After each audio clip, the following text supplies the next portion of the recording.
So Paul Thomas Anderson, one of the biggest and best directors out there, and when he broke out into the scene in the mid '90s, it was obvious that he was very, very influenced by some of the greats from the generation before. Yeah, loved people like Martin Scorsese and Robert Altman.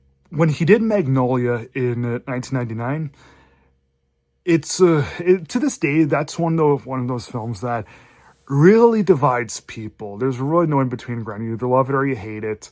Personally, with me, I love Magnolia. Yes, it is a lot like the Robert Altman film from 1993 called Shortcuts.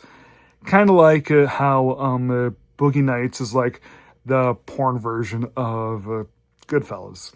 One thing that I really loved about Magnolia, and I guess I could say I'm a big sucker for this whole ensemble shtick.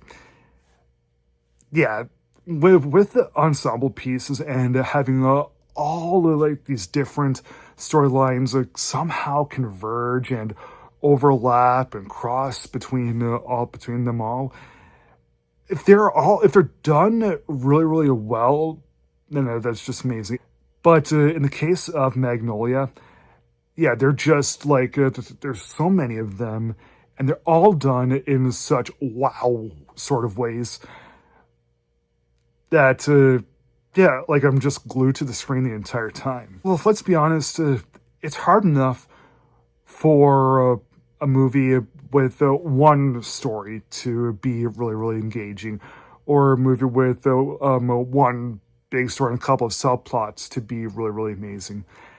This one has, frankly, how many stories, how many subplots, how many big stars, how much character development, how much plot development, and the movie, yes, it's a little over 3 hours, about 3 hours, 7 minutes, 3 hours, 8 minutes, whatever.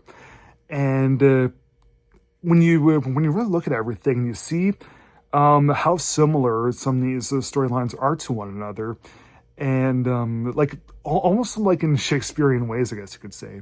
And you see the different themes that the movies have to each other. Like there's the story with the kids game show, and the William H. Macy character, and the Philip Baker Hall stuff, who hosts the game show. Like seeing all these different things somehow like similar yet different. I just loved it all. Like almost all films that juggle so many different characters, Magnolia is just like most, in the sense that it's about life. There's so many different themes and stories that touch base on everything. Some themes that are more dealt to one story than another. Still, all that we get in this is just like I don't want to say it's life changing, but you know, it may be to some. The final act of the film, like the big climax of the final act, it's the way that everyone is really brought together and connected. Like there's no like big good, the bad, and the ugly stare down that happens with these 25 people, but the thing that in the climax really affects everyone.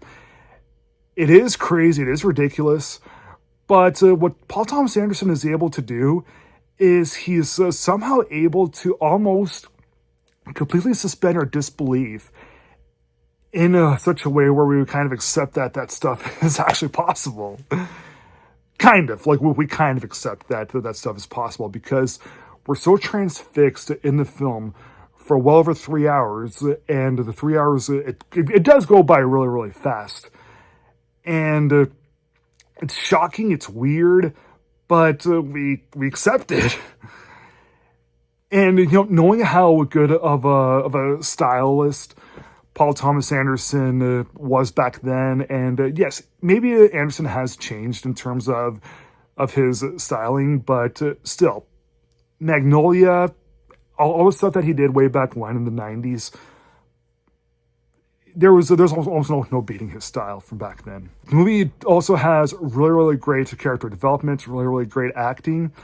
with Tom Cruise turning in what's probably his most underrated performance.